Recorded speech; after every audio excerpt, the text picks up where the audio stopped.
రాజేంద్ర ప్రసాద్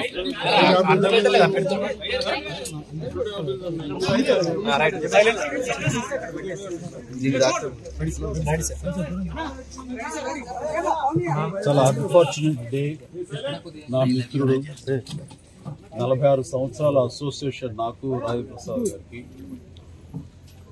నా బిడ్డలు వాళ్ళ బిడ్డలు కలిసి పెరిగారు. వాళ్ళు చెన్నైలో కానీ ఇక్కడ హైదరాబాద్లో కానీ ఎప్పుడు కలుసుకున్నా ఫ్యామిలీ పరంగా రాజేంద్ర ప్రసాద్ మాట్లాడుతుంటాడు. వాళ్ళ కుటుంబం, వాళ్ళ ఎదుగుదల, బిడ్డలకు, అలాగే మా ఇంట్లో మా విషయాలు మేము చెప్పుకుంటుంటాం. అలాంటిది ఈ రోజున వినకూడని దుర్ఘటన, అకాల మరణం తన ఇంట్లో చోటు చేసుకుందంటే చాలా చాలా బాధ అనిపిస్తుంది. ఎందుకంటే ఆ వయసు బిడ్డలు నాకు ఉన్నారు. అలాంటి బిడ్డ అనుకోని విధంగా ఈ రోజున కాలం చెందడం అన్నది చాలా మనస్తాపానికి గురయ్యాను. ఈ సమయంలో ఎలా తీసుకుంటాడు ఏమిటి అన్నది, ఎలా ఓదార్చాలి అని వచ్చిన నాకు తన యొక్క జీవితంలో పరిపూర్ణమైనటువంటి వ్యక్తిగా ఈ రోజున కనిపించాడు.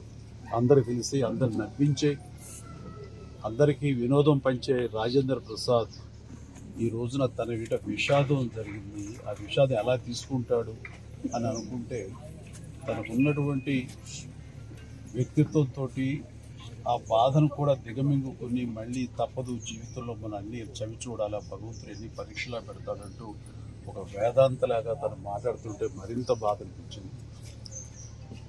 అలాంటి నా మిత్రుడికి ఇలాంటి సంఘటన జరగకూడదు. ఎందుకంటే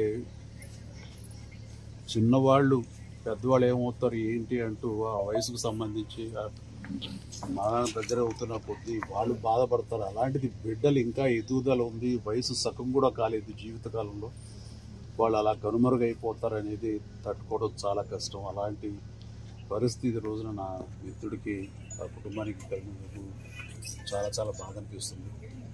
అలాంటి నా మిత్రుడు మళ్ళీ తిరిగి త్వరగా కోలుకోవాలని, ఈ విషాదం నుంచి కోలుకొని అందరికీ వినోదం పంచిపెట్టాలని, దైనందిన జీవితంలో ఎంత త్వరగా తను బయటికి రాగలిగితే, తన కుటుంబం ఈ బాధ నుంచి ఎంత త్వరగా బలం చేకూర్చు వాళ్ళు రాగలిగితే బాగుంటుందని, అలా ఉండాలని కోరుకుంటాం. భగవంతుని వాళ్ళందరికీ మనోధైర్యం ఇవ్వాలని కోరుకుంటూ, చనిపోయిన పాపకి ఆత్మ శాంతి కలగాలి.